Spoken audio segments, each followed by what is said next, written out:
நம்ம அர்ஜென்ட்டா எங்கன்னா டிராவல் பண்ணுவோம். அப்ப பாத்தீங்கன்னா ரயில்வே ஸ்டேஷனும் சரி, இல்ல பஸ்லயும் சரி, ரூ. 20 கொடுத்து வாட்டர் கேன் வாங்குவோம். அந்த வாட்டர் கேன் நம்ம தாகத்தை வந்து தீர்க்கும். அதுக்காக வாங்குறோம்.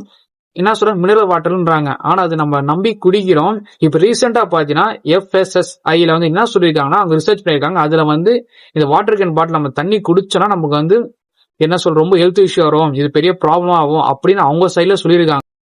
பெங்களூர்ல பாத்தீங்கன்னா நிறைய டாக்டர் சொல்லியிருக்காங்க. நம்ம இந்தியால இருக்க நிறைய டாக்டர் பாத்தீங்கன்னா மினரல் வாட்டர்ல வந்து நிறைய வந்து ஹெல்த் இஷ்யூ வரும்.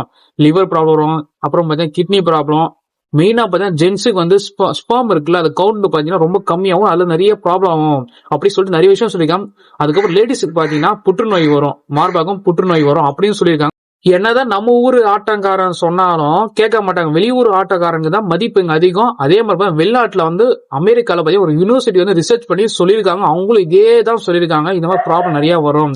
சோ அதனால முடிஞ்ச வரைக்கும் நம்ம கண்ட்ரோல் பண்ண நினைக்கிறோம். ஆனா வந்து தண்ணின்றது ரொம்ப அத்தியாவசியம். நம்ம வந்து டே டு டே தான் குடிச்சிட்டு இருக்கோம். நம்ம சிட்டில இருக்கிறவங்க பாத்தீங்கன்னா இந்த மாதிரி வாட்டர் கேனு, வாட்டர் பாட்டில், இந்த மினரல் வாட்டர் தான்.